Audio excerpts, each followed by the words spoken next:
Welcome back to Kirkin Out. This is part 2 of episode number 2 of my conversation with Trey Wilson of the Richmond Flying Squirrels. So far, we've learned a little bit more about his background. We've talked some baseball, we've talked some music, but there's still a whole lot to look forward to. So let's get things rolling once again with part 2 of this episode.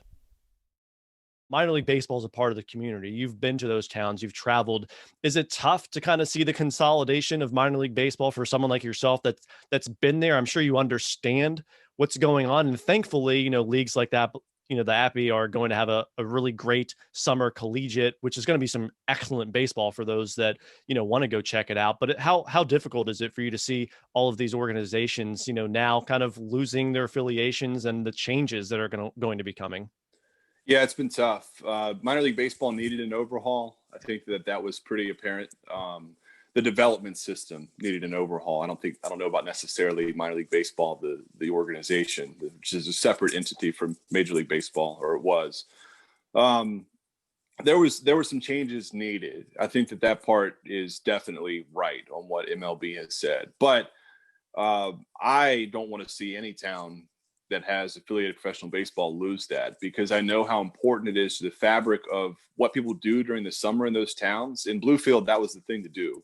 They might not be drawing the same, 9,500 fans that we're drawing at the Diamond, but the town's so much smaller. They're drawing in a lot of those places, they're drawing a pretty proportionate size crowd. And it's more than just about ticket sales and things like that. Obviously, more teams, there are more chances for people to play professional baseball, and you get some of those diamonds in the rough who make it to the big leagues after being drafted in. Mike Piazza was drafted in the 60-something round. When I was in Bluefield, one of the years I was there, we had Kevin Pillar, who was a D2 guy out of California, who was drafted in the 32nd round. And, he made it to the majors, and he's had a pretty good career as a guy who probably, under what we're going forward, wouldn't have had that opportunity. And there are countless other people who are in that same boat, who have had good, successful careers that might not have it. And then also for those towns who have these teams at a place like Bluefield, that's their connection to baseball. That's a football first area. They got college football. They're close to Virginia Tech. There's a lot of WVU fans there, some UT fans. But for them, they're in Bluefield, for example, the TV market for them is Pittsburgh. They're so far from Pittsburgh. It's like 5 hours, I think, that they don't really care about the Pirates, but they have their Bluefield Blue Jays, and that's their team that they rally around and support all summer. And that's where people learn to grow up learning to love baseball. The closest major league teams to them are the Pirates, forever away, the Reds, who are 6 hours away, the Braves are 7 or 8 hours south, the Nationals are 5 or 6 hours northeast from there. Yeah, northeast. So that's their connection to baseball. And I hate to see places lose that. Now, the Appalachian League, if you told me a year ago, if we were having this discussion and you said the Appalachian League is going to be disaffiliated from clubs and they're going to become a summer collegiate wood bat league, I would have said that's awful. I hate that. Don't do that. But given that we thought they were probably going to lose baseball altogether, at least that's where a lot of mindsets were over these last few months, the fact that MLB and USA Baseball have gotten together to keep some sort of affiliation to Major League Baseball in those communities, I think it's going to be great. I think that the people who go out on you're not going to really notice a whole lot of difference if you're a person who's used to going out to those games all summer. The players are going to be about the same age and probably about the same skill level. And it's just the difference in, instead of having guys who are drafted at a high school, you have college underclassmen who are playing for those teams, but you'll still have those same town to town rivalries, Bluefield versus Princeton or versus Pulaski, some of those other Southwest Virginia towns or East Tennessee towns. And I think that people will embrace it, and it'll go on and be hopefully just maybe even better than what they've had in recent years in the Appalachian League. Yeah, I don't know. We'll find out, right, in the coming months exactly what changes with minor league baseball. But the most important thing, at least, is hopefully there will be some more baseball next year. And thankfully, we did get some this year with Major League Baseball. I know a lot of talk has been about the rules and the changes. You got the shorter season, you have the universal DH. They've implemented some minor league rules, the runner on second base to start extra innings. Do you like any of these changes? Do you think some of them will stick? Are you kind of like, I just want baseball the same way it's been played for years kind of guy? What are you thinking? I'm a hybrid with that. There's some things that I like, some that I don't. I like pitchers hitting. I don't really like.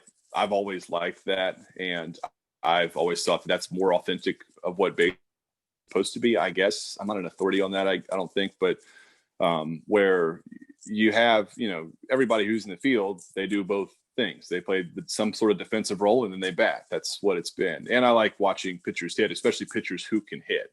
Madison Bumgarner and some of those guys. So I'm not a big fan of the universal designated hitter. I can see why the players union want it, because it's a chance for them to have another position on the roster, I guess. And there's some other things there. And I can get why some fans don't just want to watch an automatic out every turn through the order or a bunt or anything like that out of that. But I do like the pitchers who take it seriously, take hitting pretty seriously, and are decent at it. So I do hate to see that go away. Some of the other stuff, I didn't like the runner on second rule when they first implemented it. But last year we had something like 24 extra inning games in Richmond. It was the most in the franchise's history and the most of any minor league team. I have 160 teams. So I learned to like it last year because it got us out of there a lot quicker. I bet. Yeah, I would too. A couple of 13-inning games, especially from a development standpoint in minor league baseball. Major League Baseball for this year, I get it. Going forward, I don't know what they'll do, but for this year, I get it. But going forward, for minor league baseball, when your primary function there is development, and the two primary functions are from the major league clubs affiliations standpoint is development, and from our standpoint is putting on an entertaining show each night. And by the 14th inning, there's nobody left in the ballpark most of the time. I've had some games go 18 innings. There's nobody there. You got like 4 or 5 people who've stuck it out, and great for them, but ultimately there's nobody in the ballpark and you're still there until whatever o'clock in the morning after midnight. And from a development standpoint, you always run out of pitchers and you end up having to throw a position player out there, and you're not doing anything at that point that's really encouraging growth and development for minor league players who are trying to get to the big leagues. So for the minor leagues, it makes sense. Again, I didn't like it when it first came out. I understood it, but I've come around to it. And I'm not a complete stick in the mud. You got to keep it exactly where it is. What about you? What do you think? Yeah, so I like pitchers hitting, but I also think universal DH makes sense. So I'm kind of on that middle. And the reason being is the DH has been around for so long. And, I'm a Nationals fan from, outside DC, and I love the National League game. But what's frustrated me over the years, so when you see some of those older guys, they can't really play in the field anymore, but they can still hit the lick out of a ball.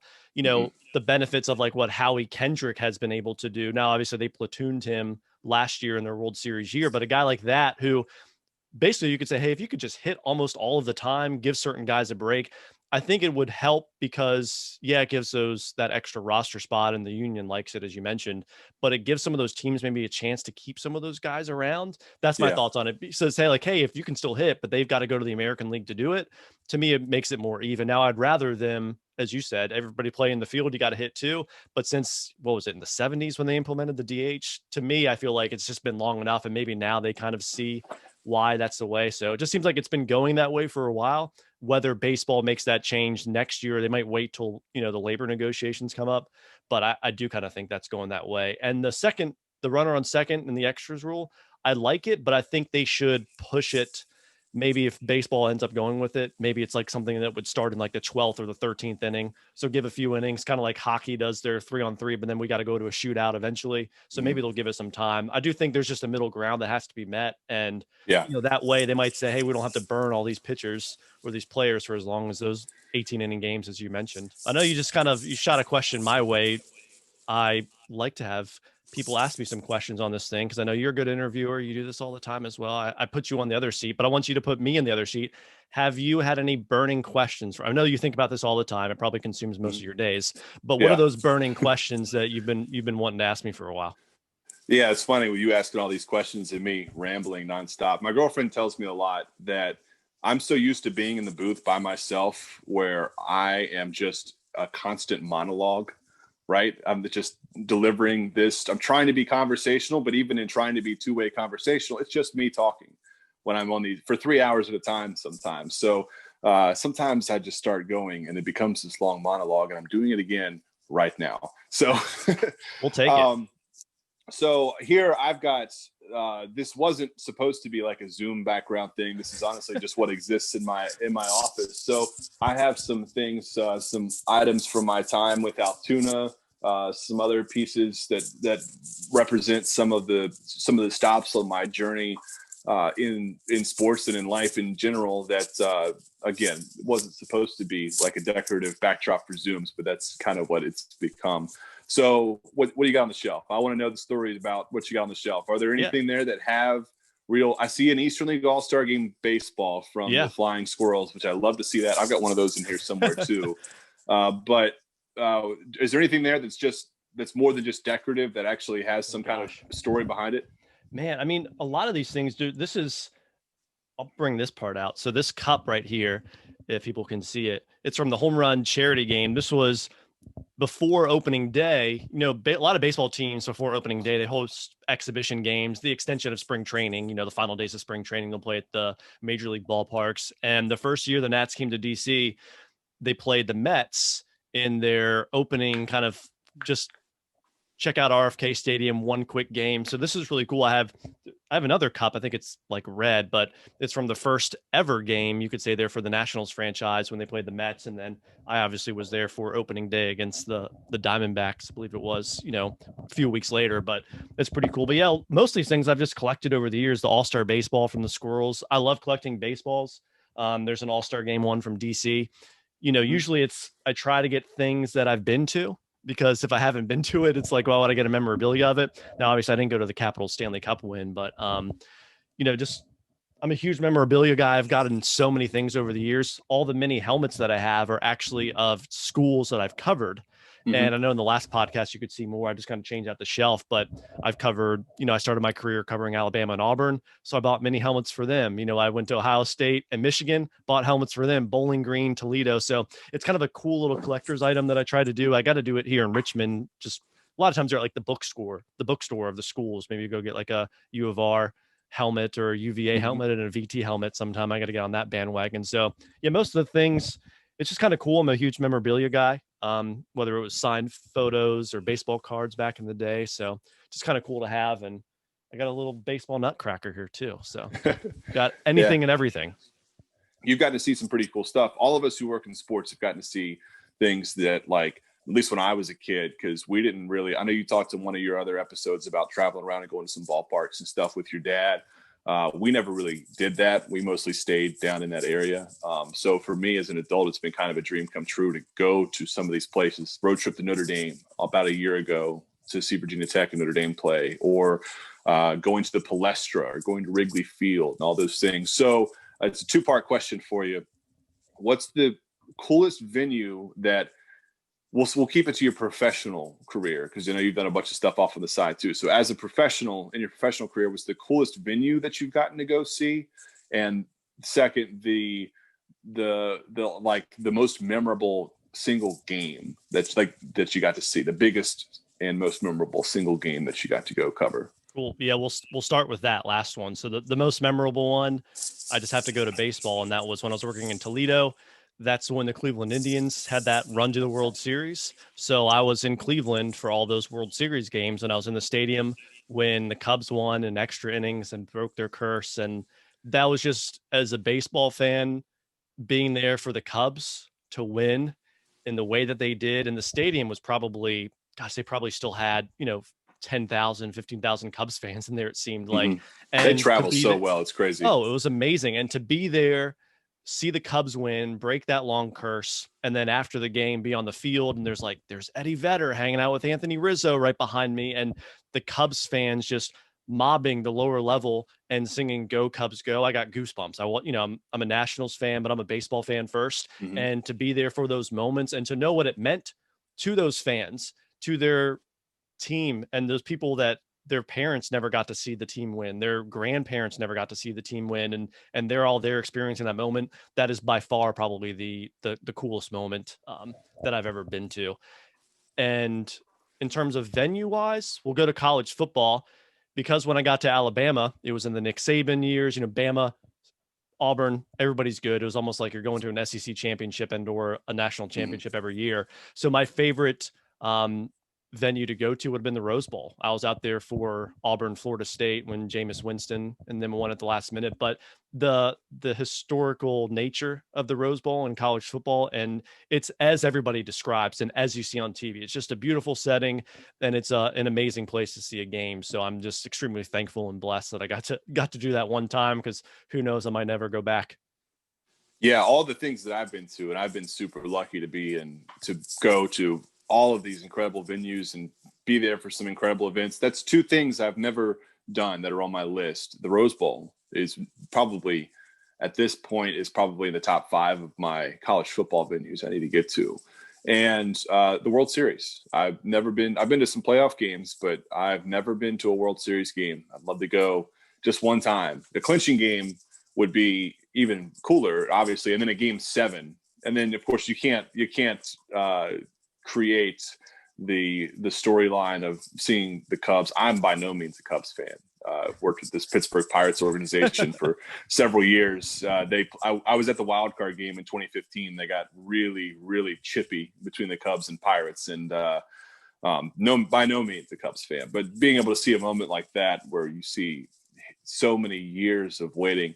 As a sports fan, I mean, you've gotten to see, I know, at least the Nationals win a World Series, which is just, I can't imagine it's got to be an unbelievable feeling. I've never had a team win a championship that I've been able to like really enjoy. I grew up a Braves fan. They won the World Series when I was 6 years old, so couldn't really enjoy that ride. In the NFL, I'm a Ravens fan, but I don't really watch the NFL a ton. You know, I'm not a huge follower of the NFL. I'm more of a college football fan. And you know, the NBA, I'm a kind of a Wizards fan from the time that I lived in Northern Virginia. There's not going to be a championship anytime in that future. Yeah, they've frustrated my life for a very long time.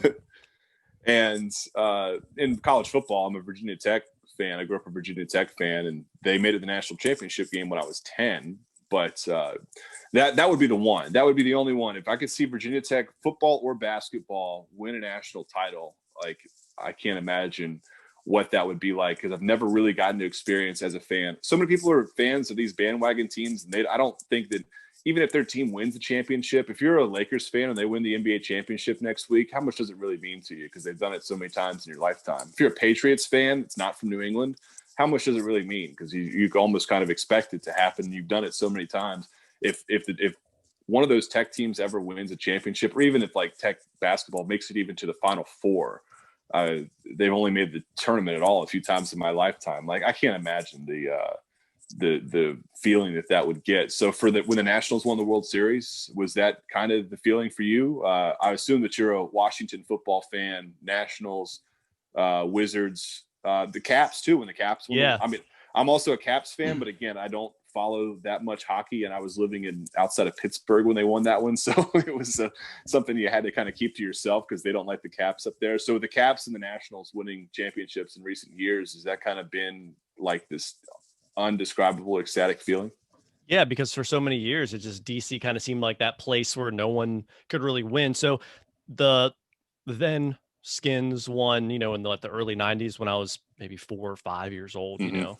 I was born in the late 80s, so I don't remember those at all. And then I grew up going to, went to some of their games at old RFK, and I used to go to Bullets games and Caps games at the old US Air Arena in, when it was in Maryland before they both moved to DC. So yeah, once you go to those games for so long, I will say I was kind of spoiled as a kid because my dad's from New York City. So being a DC guy, we didn't have a team, and so Northern Virginia didn't really like Baltimore that much. Like, I would go to Orioles games, but it's like, nobody likes Baltimore. And they're like, well, we don't like DC. So I never was really a big Orioles fan, but I would, watch them and go to games. So since my dad was New York and he was used to go to old Yankee Stadium, and when the Brooklyn Dodgers and the New York Giants were in town, that's the era he grew up in. So I kind of latched on to the Yankees were my team as a kid. And that was, you're spoiled because there's like Derek Jeter's there. Then they rattle off 4 in like 5 years or whatever it is. But then, you didn't really feel that attachment the same way until the Nationals came, and then those are your teams. You're going to those games. We've been season ticket holders for the Nationals since they came to town. We've had a plan ever since then. So I've been there for those Phillies fans invasions. I've been there for the heartbreaks of all of those postseason losses there. I was basically there for, you go through that, it kind of builds you up a little bit and you're just like, gosh, not again. But yeah, when the Caps won, it kind of gave us that over the hump, because I used to remember going to games when they were terrible. And, you'd get great seats for $30 in the lower level, and you could be there and hear yourself talk, and you were always there for the struggles. And that's what made it so good. So when the Caps won, it was a feeling that I never felt before. And then, gosh, the Nats doing it the next year, we went to the World Series games in DC. Unfortunately, they didn't win any of them, but I'll take the win overall than winning any games in DC. So it's been pretty cool, and I'm sure you'll get to experience it at some point, hopefully. And it's not like a Cubs situation where Tech doesn't get anything else here coming soon. But it's been really neat. And now I expect everybody to win, but the football team keeps me grounded, and so does the Wizards. It's been fun catching up with you, man. And I know we'll cross paths soon enough, hopefully here in Richmond or out in Goochland or wherever. But obviously we're missing minor league baseball, but I know we'll figure it all out, right? And you'll figure it all out. Yeah, Kirk, thanks for having me. It was fun to get a chance to chat and take some time to catch up and hear some of your stories. And hopefully some people enjoyed some of mine. I know, like I said, girlfriend tells me I get the monologue going sometimes, and it's hard to stop, which most of the time I'm not super talkative. So I guess once the momentum starts going, it just goes. But yeah, I can't wait for things to be safe again for so many reasons. Obviously, tired of seeing people who are getting sick and having to go through the things they're going through, and the impacts that it's having on us as a country as a whole, and economically and emotionally, things that people are having to go through. So, man, I hope we're closer than we were. Obviously, every day we're a little bit closer to getting out of this hole that we're in right now. But I hope that we're more than halfway, and that we're closer to you and I getting to hang out and chat in person somewhere, and getting to host some baseball games again, and whatever comes up next in your path. I hope that there's some clarity on that soon, and get an idea of what that's going to be. The closer we get back to normal, the more opportunities that are going to be there for stuff like that too. So this has been a tough year for so many people for so many reasons. Your industry hasn't been spared by any means. My industry hasn't been spared. Hoping every day that we're getting closer to daylight on this thing, and looking forward to seeing 10,000 people packed into the Diamond again, hopefully sometime in 2021. So that'll wrap up my conversation with Trey Wilson. I cannot wait for baseball to return. He is so much fun to listen to on the radio. He's been doing a wonderful job on his podcast. He's got a lot of experience in baseball and minor league baseball. He's been around the block and he's seen everything firsthand. So cannot wait for him to get back into that once baseball returns next year. It'll probably look a lot different with what's been going on in the pandemic, but thankfully, they've been able to play Major League Baseball this year, and we'll get some things figured out next year. So once again, if I haven't said enough already, thank you for watching this episode of the podcast, and I'll see you next time on Kirkin Out.